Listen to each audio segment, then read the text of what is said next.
Greetings, everybody. This is Dennis Eckhart. In the world of Capoeira, I'm also known as Simpson or Contra-Mestre Simpson. And today I have the pleasure to talk to Nassib or Grandão from Lebanon. So, Yeah, big pleasure to talk to you. Welcome and thank you so much for making time and for sharing some of your experience with us. Would you like to start just sharing some of your background? Where you're from, how is life in Lebanon? How is it going? How do you do today? yeah. First of all, thank you for having me.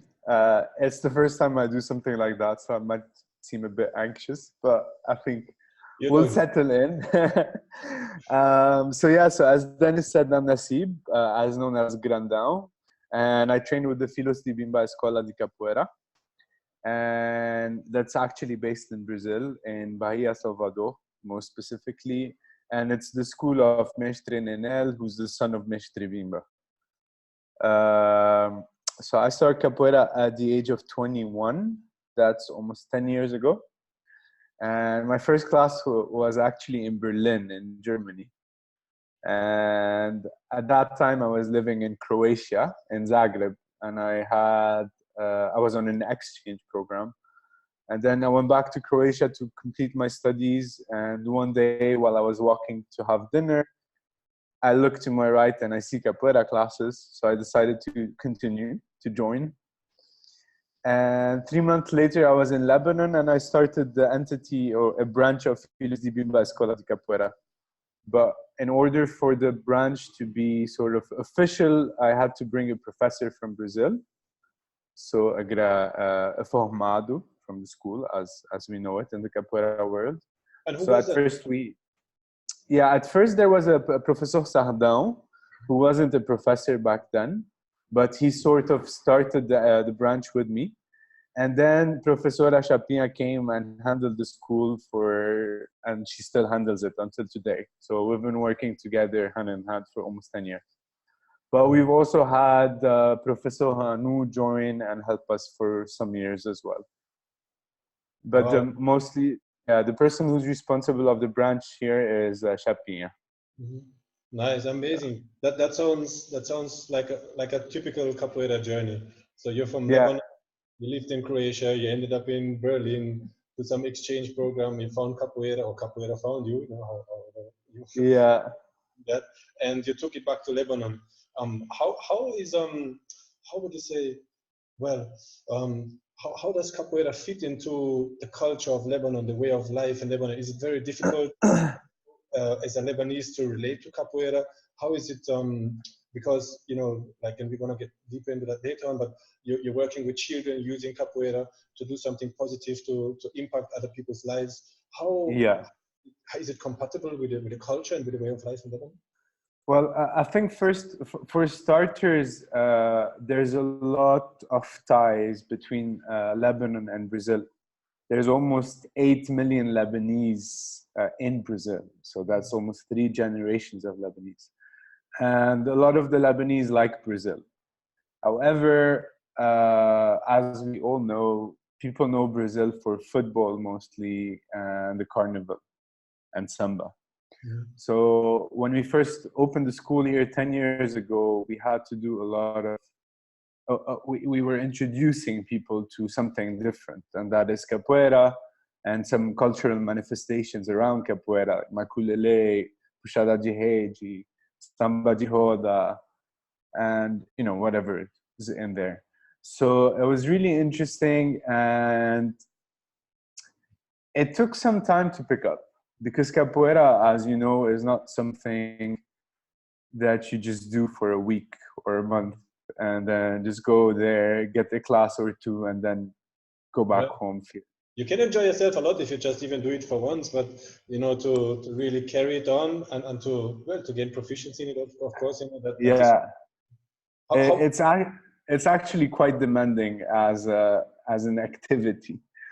So because there's the physical aspect, there's the cultural aspect, there's a musical aspect, there's a historical aspect, there's a linguistical aspect, and if you don't choose to do Capoeira or work with Capoeira, a lot of times you would just treat it as a hobby, and then you would just go to class to train, to play some music, meet your friends, without really having this serious commitment to it. How, Yeah. how was that?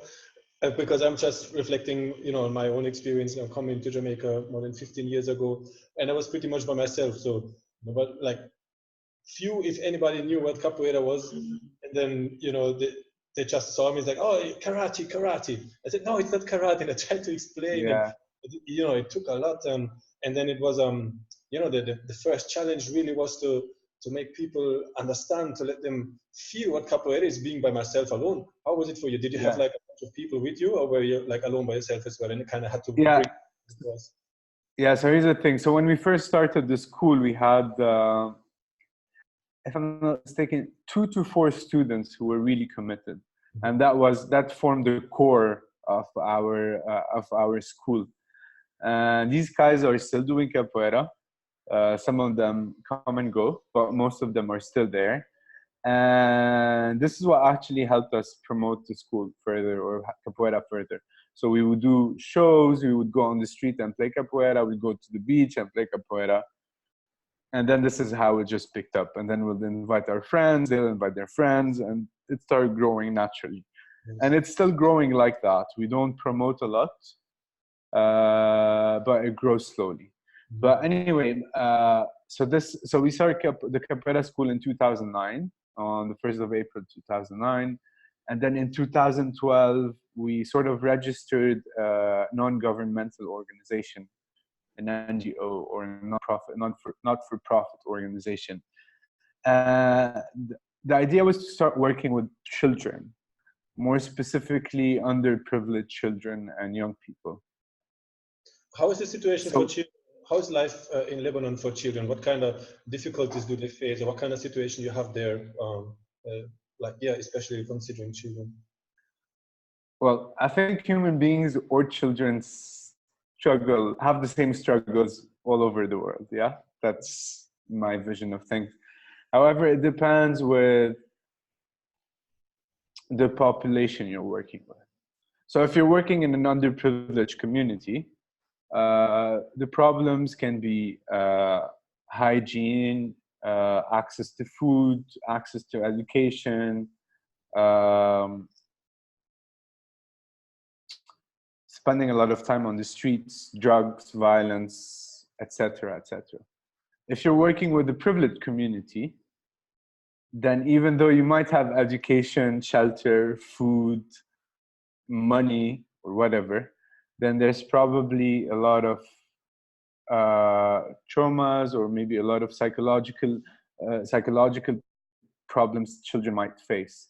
And this is maybe due to the household itself, or to the pressure put by the society, because as a child from a privileged community, you are maybe expected to do a lot, right? Yeah. So we've been working in both communities, but at the moment the organization itself focuses more on underprivileged communities, right?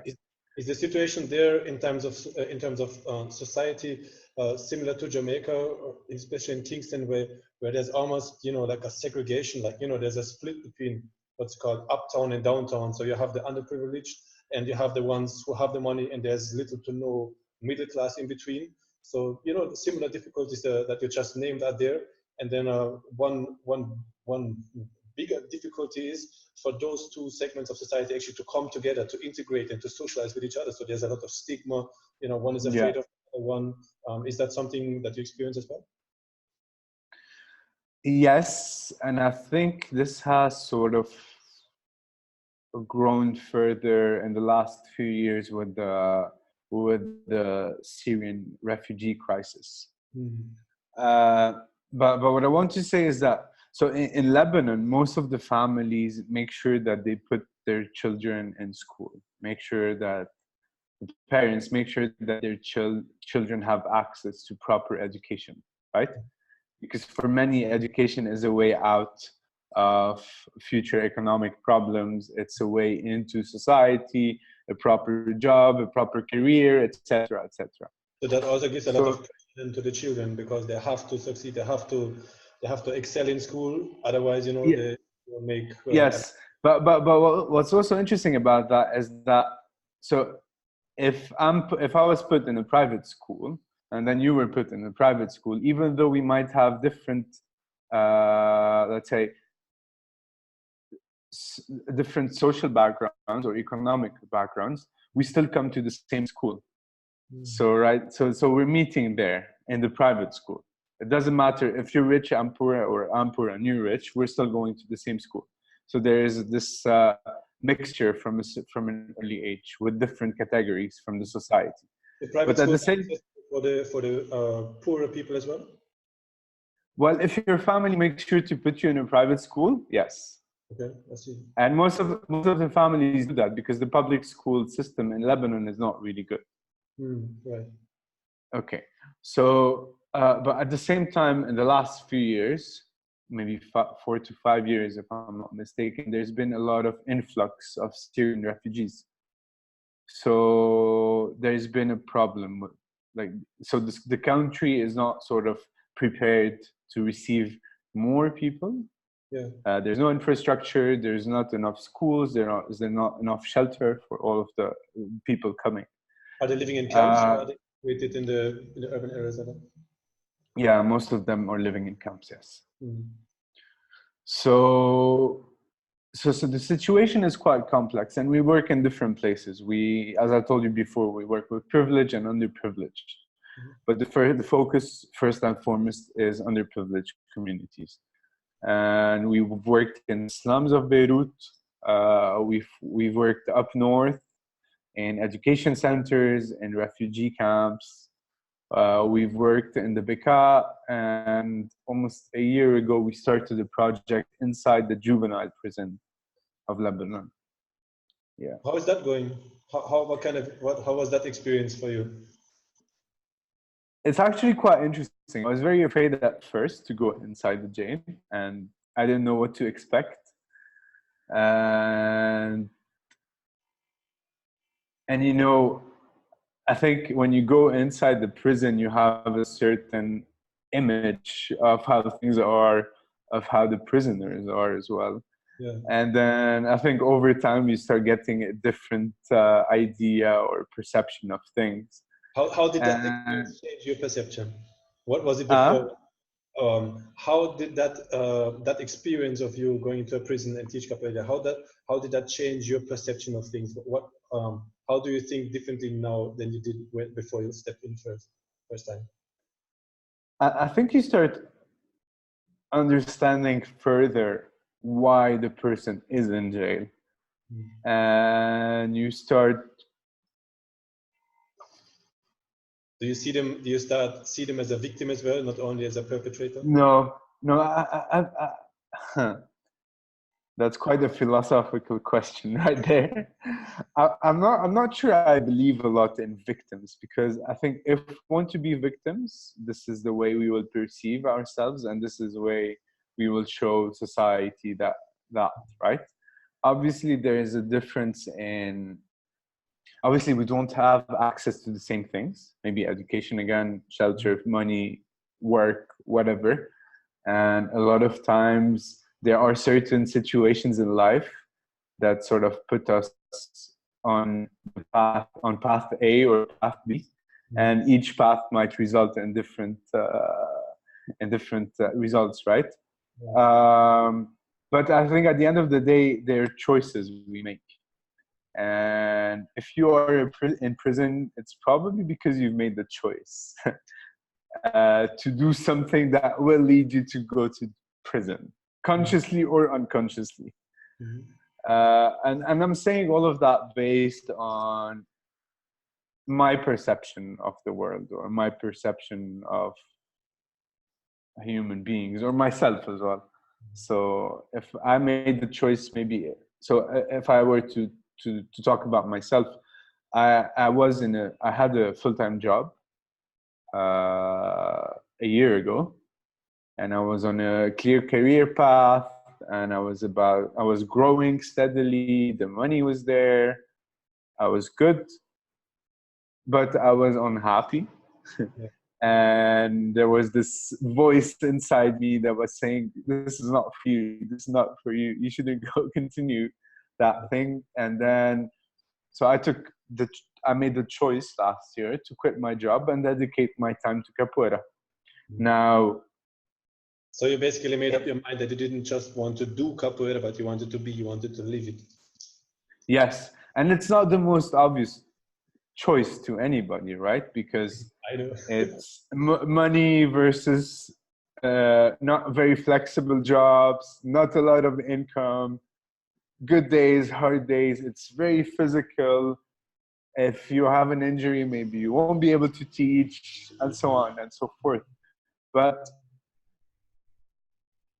I think ever since I made that decision, I just, I'm just more content.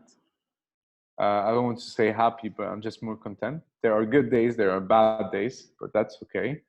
But what the reason why I'm more content is, one, I sort of feel I'm achieving more of what I want on a personal level, and it's also this choice has also helped me focus more on the organization, and I think we'll talk about that in a bit. So we're trying to grow the organization. We're trying to sort of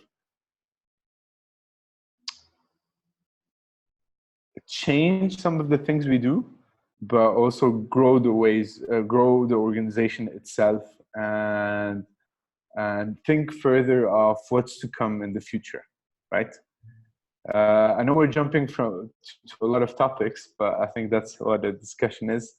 So yeah, ever since, yeah. Let me know. Before we go into the kind of project and your strategies and how you work on how your organization approaches the work and how your work benefits the children.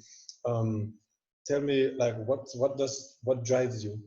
What made you stand up and take the decision? Of uncertainty, of straying from the path that seemed to be just laid out for you in terms of security, safety, income. Yeah. Well, I think first of all, it was my energy levels were very, very low. I wasn't waking up well. I wasn't arriving to work well, and knowing myself, when I work and I enjoy something I do, I give it my all, and that wasn't happening in the last 2 years. I was just getting along, just doing what I had to do. And I also felt that I needed to run away from that place. Now, usually what is advice is that you run towards your fears and not away from them. But it wasn't a fear. It was just something that I had to just put behind and move forward. Yeah. That's something you should turn the other way. Yeah, and I think that decision came at a time where there was a lot of personal growth in terms of knowing myself more, spending more time with myself, facing myself. And I think each one of us go through this one way or another at a specific time in his or her life. So yeah, and there's some of us who came here to make that choice, of growth and of challenging ourselves and challenging others on our journey, and continuously challenging the growth and taking it to the limits. And then others, they take their time and they go a much easier way. But I can relate to many of your experiences. And why earlier on I asked about the prison is because that's something I can relate to very closely, as I have worked in a high security prison in Kingston for adults, and also in a detention or remand center also in that's close to Trenchtown in Kingston as well.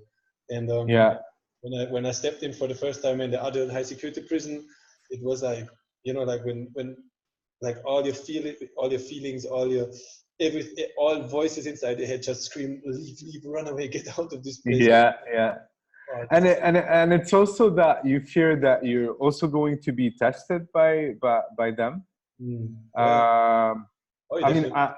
I do capoeira, but I really haven't hit anybody in my life. I've never been on a street fight or anything. So a lot of times I feel that you need to find a way so that they can relate to you. You need to speak a language that these children or young people can relate to. Yeah. And sometimes this is very challenging, especially if maybe your body or your movement cannot show that. So you need to find a way to connect to them or them connect to you. Yeah. And this is quite challenging, but it's been really interesting. So it is one of the problems with working inside the juvenile prison is inconsistency. So a lot of times you start working with a group of children and then suddenly they're out.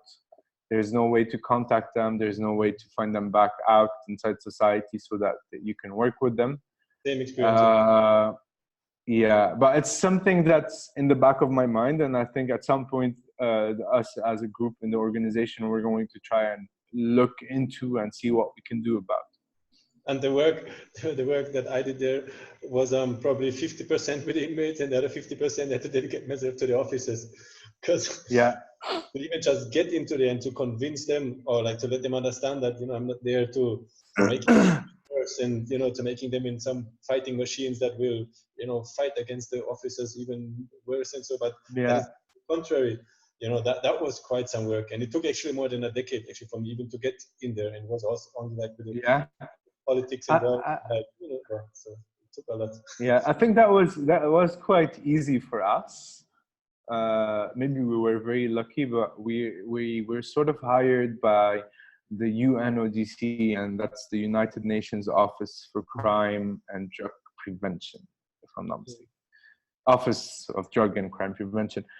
So when they first approached us, we explained to them what capoeira is and what it entails and what it exactly is.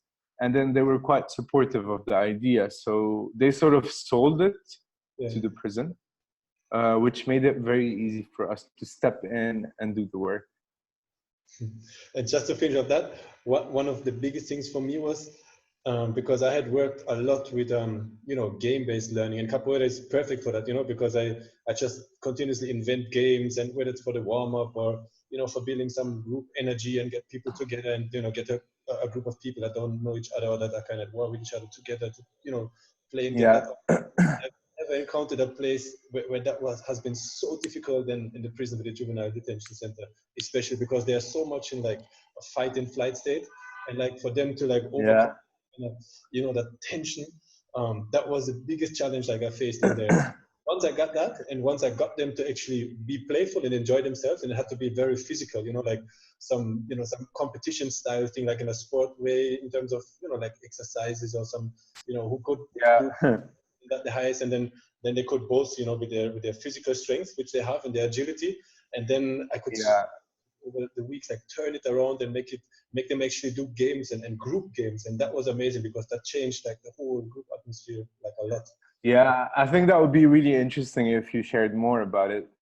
So what I tend to do is I sort of challenge them physically, maybe to do some handstand push-ups, some handstands, some bridge, some push-ups, a lot of resistance work, and I tend to feel that they sort of get bored really quickly. And it's really hard to keep that flow going all the time, right?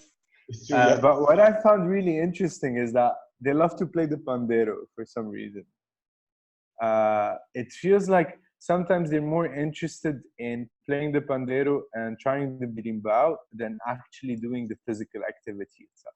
Nice. Yeah. So the music, which was somewhat interesting, Nice. But not the singing yet, just the pandero and the birimbau. So I had to switch it. I was like, guys, you're like worse like the little 2 and 3-year-olds in the kindergarten that I work with. Like just joke, like once I get that kind of rapport with them, But like after a few weeks, like we would talk back to them and say, you remember like when we just started out 3 months ago, and now they were laughing and they were all good about it. But it's like you have to have like 2, 3, 4 other options like in your mind, because they're gonna get bored with something. Yeah. And all right, it's just with a tune, like focus on this, let's do that, or play the pandero, or sing this song. Yeah. So yeah, but that's what I think. That's what's really interesting about teaching, is that you need to adapt really quickly to the environment in a super creative way, without showing that inside your mind you're going crazy, or you're getting stressed, or you're getting afraid of not being able to deliver properly, right? Because on top of being faced with a group of students that might judge your class, you're also judging yourself deep inside. So so teaching is quite interesting. It has helped me a lot on a lot of levels, honestly. And also sometimes don't even take yourself so seriously, right? Like you have to be able to laugh about yourself as well, like if you mess up and then, or if something doesn't work, then, you can't take that too hard and can't be too harsh with yourself either, because, we're all just humans. And then if that gave some authenticity also with the students, it's like, like I'm not perfect, I'm just trying out something, and I made sure that they're there on their own terms and by their free will, and I'm here as well. I made sure they understood that. So it was like, building a relationship that works for both of them, because we're already both here. Yeah. Both are here in this room, we spend some time together, let's make the best out of it.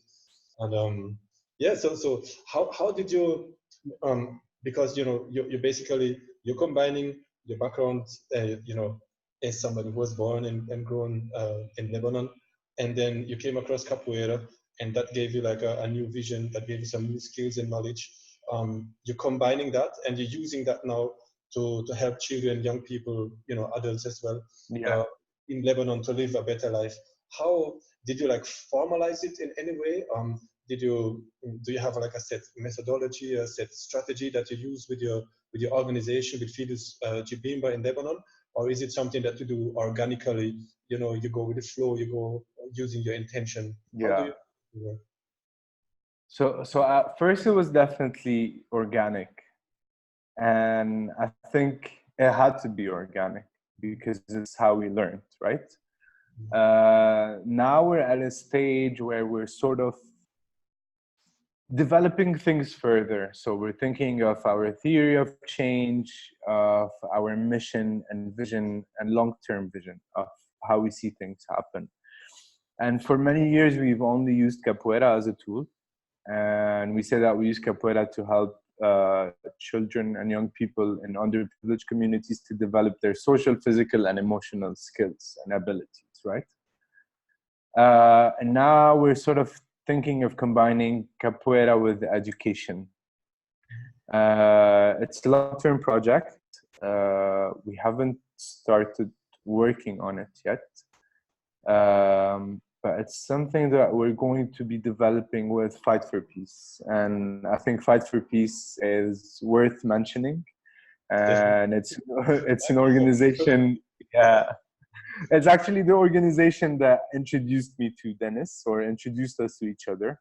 Exactly. And we're both, Fight for Peace is a part of the International Fight for Peace Alliance, right? Yes.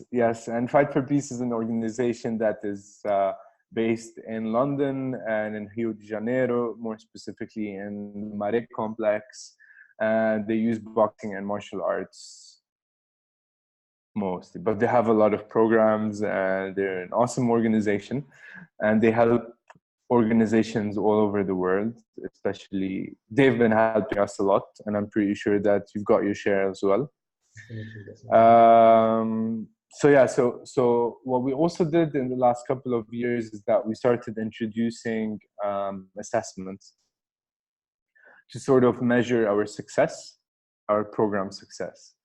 And that's been really good because it gives us a proof of what can be done in a very short period of time using Capoeira alone.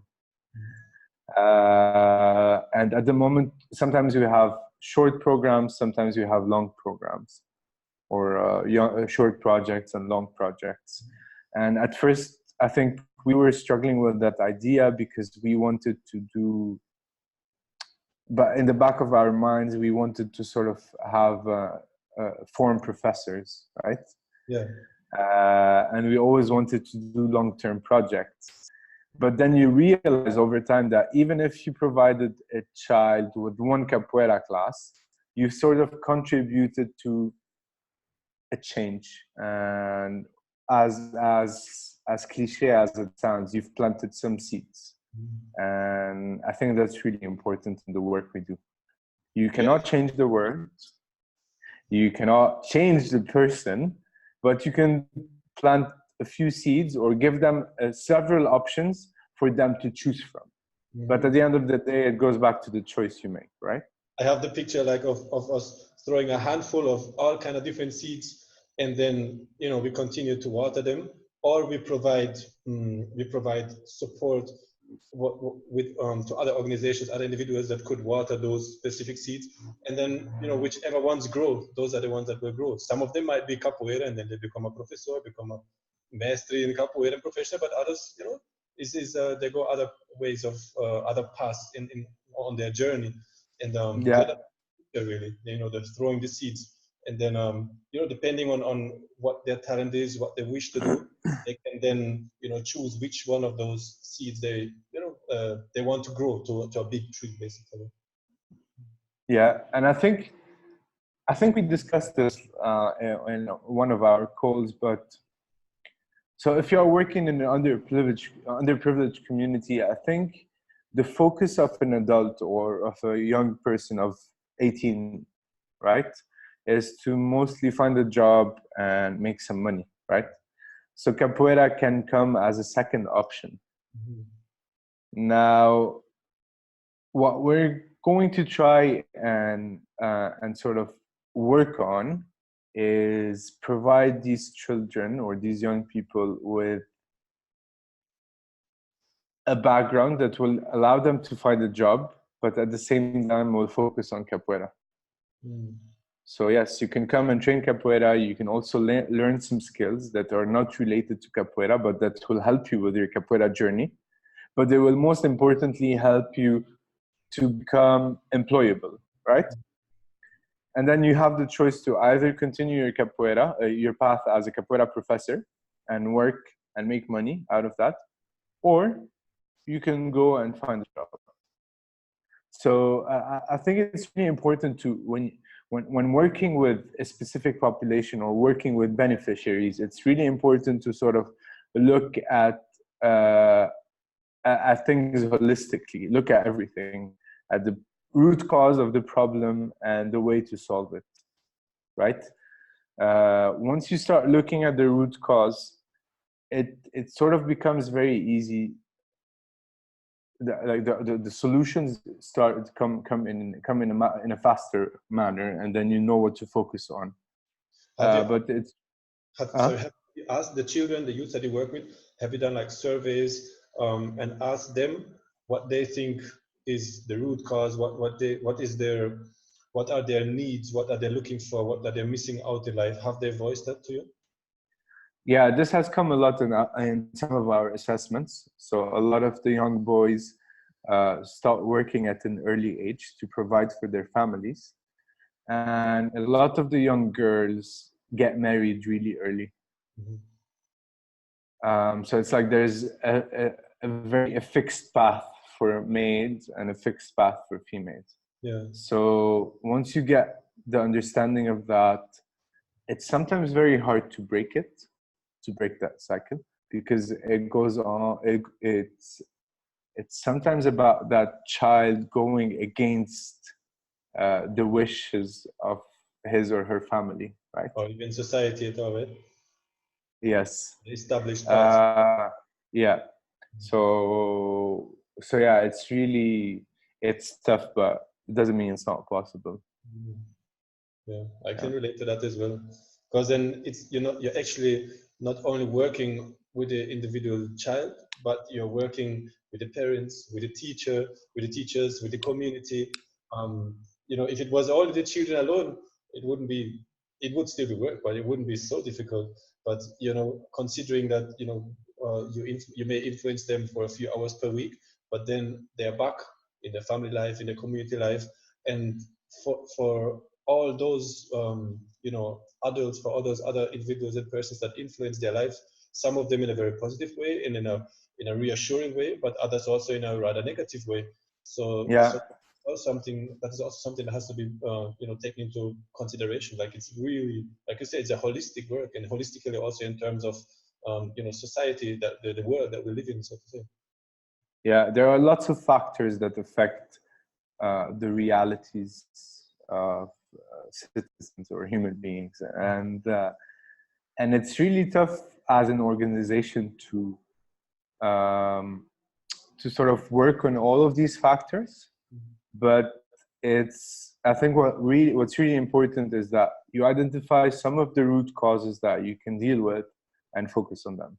But it doesn't mean that you cannot change over time. It doesn't mean that you cannot grow. It doesn't mean that you cannot adapt. It doesn't mean that problems do not change. They do change, right? Have you been talking to your students like during the classes, or do you integrate that in some kind of way, form, or shape into your classes, that let's say like in the hall or during the class, okay, let's do this, let's do that.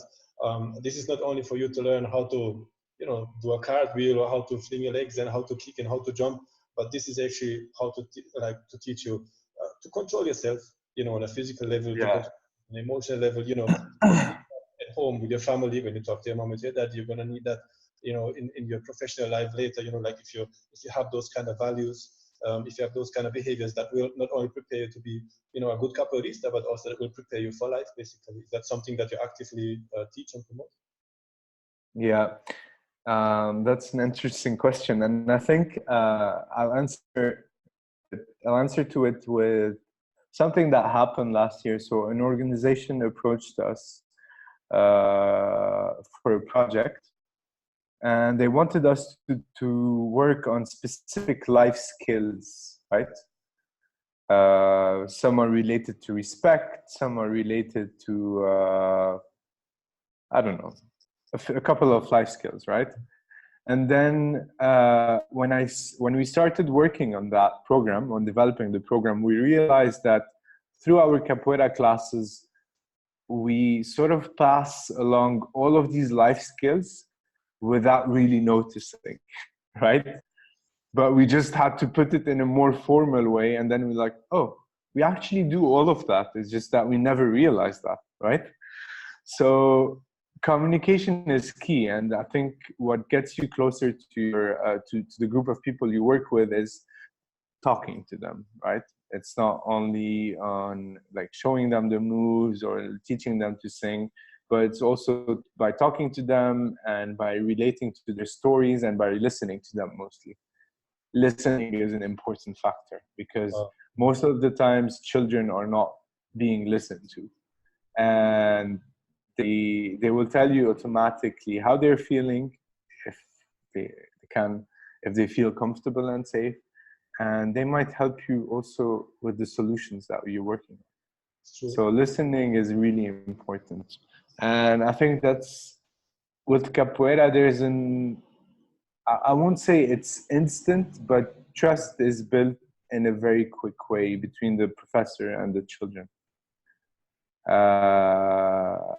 Especially when you're being authentic, right? Like, I, for example, do not have great flexibility. So you would tell the child, listen, I can't kick really high, but I'd want you to do it better than me, right? So they sort of, respect you for that, or like the fact that you're showing them your vulnerabilities. And I think that's really key in working with children. Yeah, it really shows strength, right? It shows self-confidence, and which is something that we'd like to pass on, and which is something that we'd like to install in them. So that is like a life lesson right there. So that tells them, okay, like, oh, I can let other people also know that they have some weak spots and I'm vulnerable and so on. Look, even my teacher is doing that, and I'm looking up to him. So wow, maybe it's not even so bad of doing that. I like it's so I'm smiling and laughing here because like I can relate so much to everything that you just said. That same journey that you have been on of like of realizing, we're doing all of that in a just very organic way, and we haven't never really like sat down and written it out or so. And I used, like years ago, I used to feel the need, oh my God, I have, I never went to university, I never studied this and that in psychology or whatever, because the practice, what we're doing, again, goes in so many different fields, and you can study like years, to understand, to get more depth in the understanding of those subjects. Yeah. Then and I always felt like, oh my gosh, like, I can't do this because I haven't studied it. And actually, like, how I came across Fight for Peace was like that, because I was researching on the internet other people who do like likewise, and what kind of experiences do they have? Do they have any kind of, formalized ways? Because I felt that need eventually. It's like, oh, there's like room for that. And then when I looked at what other people did, it's like, oh, but and I started talking to psychologists, and it's like, they had more fancy words, and it wasn't. In the end, it's like, well, that's what we're doing. Like in the heart, we did that yesterday, and it's like, wow. So there's so much potential there. And then communication, like you said, is like essential for that, because we need to communicate not only to the children, which is what we often do already, but we need to communicate our strategies, our methodologies, also to those who may support it, to the social environment, to the parents, to the teachers at the school, to those decision makers, to funders and sponsors. So that they can feel confident that what we're doing, is not just the idea we had yesterday, but it's something that is proven and something that works.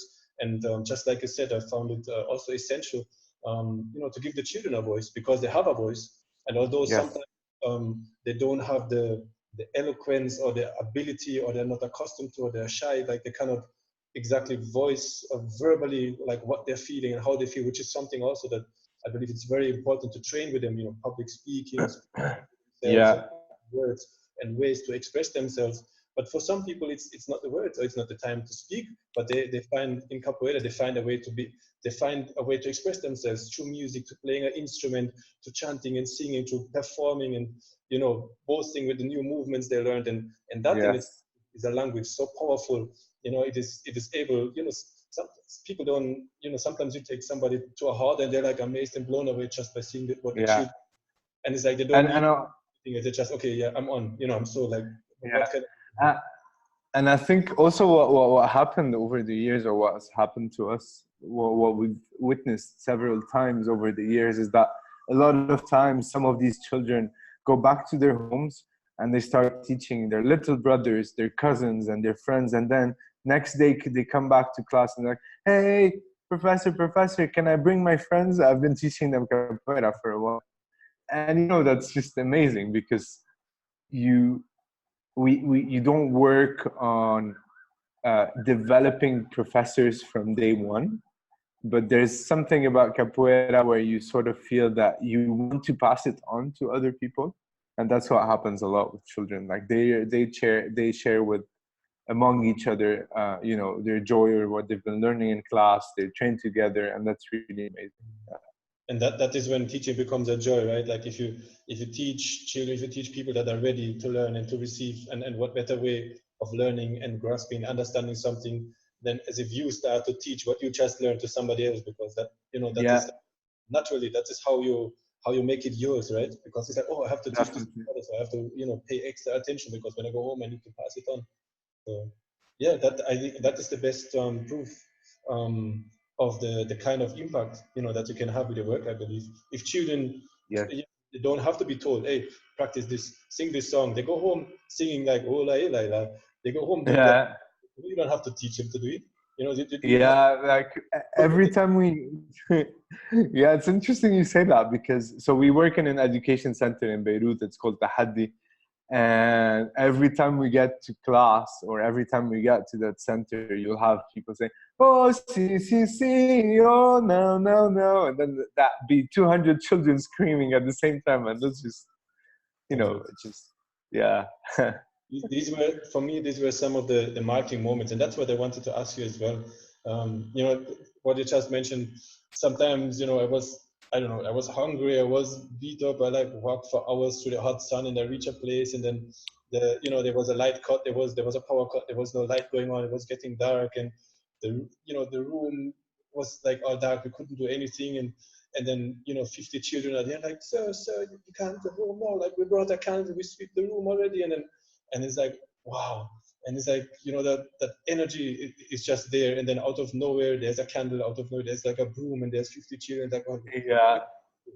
And, And it's a bit overwhelming sometimes, to say the least. It's just that sometimes you come to class and then there's always new people coming, and it goes against the part of your mind that wants to control and that wants things to be set in a specific way.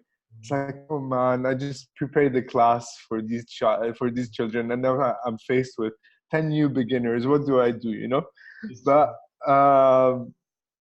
it's beautiful, because at the end of the day, it's. I mean, we're doing this to share what we know and to share the learnings and to learn from each other. So that's just a live example of what capoeira, of the power of capoeira, right? Did you have some of those marking moments? Some moments that just made you forget all the hardship and all the sweat and everything, you know, that went wrong. It's like, wow, you know, that just energize you right away and just make you forget everything hard that you went through. And I get to feel that a lot during class. It's just that you feel that you're on a high. Sometimes you're just here, but not here at the same time, and you're just teaching and having fun. And it's actually something new that I've recently discovered. So for the last few months, I've been giving classes alone because my professor is still in Brazil. And that was very scary for me, because it was the first time where I had to sort of handle all the classes on my own. And it was challenging, yes. But also what I realized is that, and I realized this through pictures, right? So a lot of times people come with us to class and they take pictures and they take videos. And there was not one picture where I wasn't smiling so hard. I had a big smile on my face. And while you're giving class, you don't really realize that, because you're always focused on what you're doing, what you're giving. You want to make sure that everybody's learning and all of that. And you don't take a minute to see how you feel during class. And I was looking at the picture and I was like, man, I'm actually really happy giving these classes, you know? So yeah, there's a lot of that. And sometimes you wake up on the bad side of the bed, and you go to class, you drag yourself out of bed to go to class, get to class, and then, you know, suddenly everything. And then if you understand that most of the communication, you know, is not even verbal, but it's through our demeanors, to our body language, then, you know, like, job well done. Because if you're standing there smiling, having a good time, and you know, the children get that, even if the words wouldn't make any sense what you say, but they're still getting that. They're getting, wow, there's somebody happy, there's somebody I want to be like him. It's actually very interesting that you say you mentioned that, because what we noticed from the classes is that sometimes, and especially because we work with a lot of children from Syria or refugees, so we feel that, and it's not something that we've studied, it's something that we would like to study, but we feel that children who go through trauma, and when I say trauma, can be war, can be abuse, can be anything. So trauma somehow affect your movement. Definitely. Yes, and it's something we'd like to work on, or we'd like to look at, because so let's say a new group of capoeira students come, you can easily tell from doing a few moves who is comfortable with their bodies and who isn't comfortable with their bodies. And those who aren't comfortable with their bodies, most of the time have faced a higher level of trauma.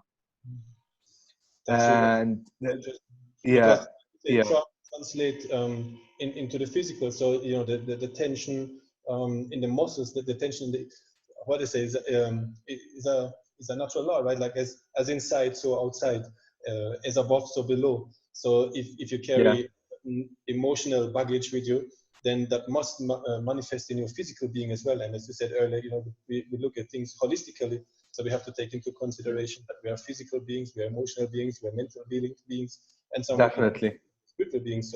So you know, one state certainly affects all the other states. Yes. Yeah.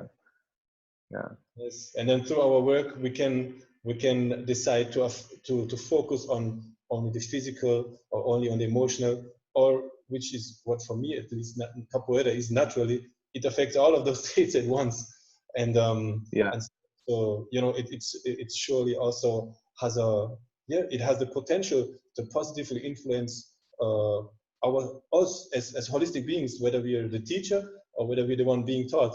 And I even question, you know, sometimes like I even ask my students, well, I'm not even really sure, like if I'm learning more than you right now, if you're learning more than me, like who's the teacher and who's the student right there. So I think it's important also to you know, like you are, like you're demonstrating, you humble yourself, and while you're actually teaching something, you're getting back lessons for yourself, for your own growth as well. And I guess Definitely. that is what we're all on, like on a path of growth, of continual growth. So I really commend you, you know, on taking the seemingly more difficult choice. But Yeah. if you look at your pictures, then it doesn't seem so difficult at all, because you know you're happy. No. Yeah, 100%. And I think anyone would give anything for that, right? True. You know, and that is something, yeah, that is something you don't even need to tell anybody, but you can inspire others by just the way you are, by your own being. And I think that's the most powerful thing. Yeah. Yeah? You don't need to tell anybody to do this and that, but just through your demeanor, to what you say, how you say it, through your movements, you know, to your singing, through your music, through your chanting, like all of that is already, you know, it's all seeds that you're throwing out. Seeds that you're throwing. Definitely. We Definitely. continue to water. The sun is already there shining, so we continue to water them, and we watch the plants them grow. What is you know, like I see the time advancing already. I wanted to find out if you have any kind of vision, you know, whether it's for yourself, for your organization. What do you look forward to in the future? How do you see yourself in a couple of years from now? How do you see your organization in a few years from now? Yeah. Okay, I must admit first that I struggle a lot with seeing myself in the future. But what we're focusing on at the moment is, you know, creating the strong structure so that our work can be sustained over the years. And that means with my presence or without my presence, right? We've put a lot of work, and I would like to see the work we've done continue for as long as it can. So my focus at the moment is on how to sustain our organization, how to grow our organization, and how to make sure it runs very long after I'm gone. Nice. That's a beautiful. Yeah. Have you ever been to Brazil? To where? Have you ever been to Brazil? Yes, 5 times.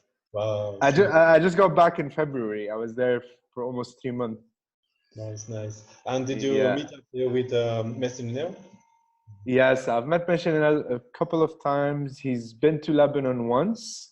He was supposed to be here now in June, but we postponed the event. But he'll definitely be coming either this year or at the beginning of next year. Yes. Nice. I have sweet memories of many years before, but that was way before I went to Brazil. I had in Stuttgart.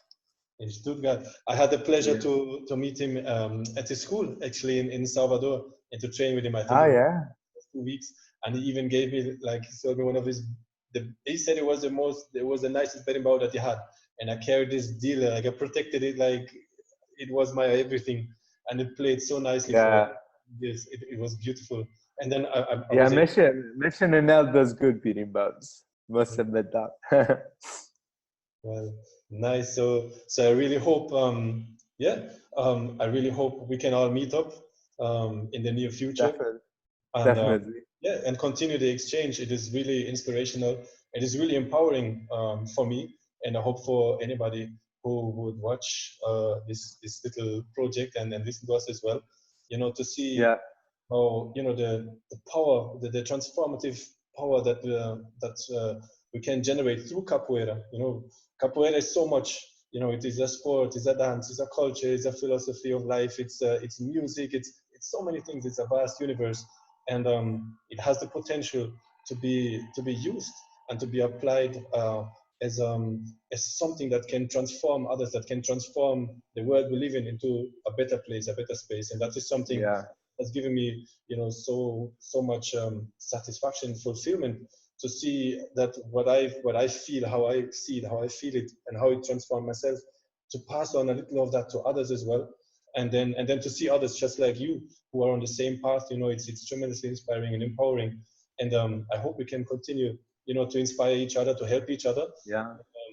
I'm sure, our paths will cross in the physical realm in one of these hardest. And then, I'm looking much forward to that. Yeah, and I think so. Yes, capoeira is transformative, but it also allows people to meet wherever they are. And I think this wouldn't have been, this wouldn't have been come true if it wasn't for capoeira.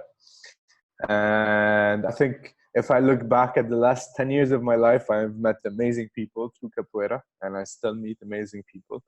And I'm very happy to be doing this. And I would love to see more people doing it, because at the end of the day, the only way for us to grow together and maybe to grow our separate projects is by sharing experiences. And I think this is key. So thank you for this opportunity. And I would love to do this again. So yeah. Let's do that. You're most welcome. And I thank you as well. So let's big up Mestre Nenel. Let's big up Filhos de Bimba. Let's big up my Grupo Cativeiro Capoeira. Let's big up Fight for Peace. The Fight for Peace. All the other members of the alliance. And let's continue on our path. And thank you so much. I hope to talk to you again soon. Yeah, thank you. Thanks. Ciao, ciao. Bye. Ashe. Ashe Capoeira. Yeah.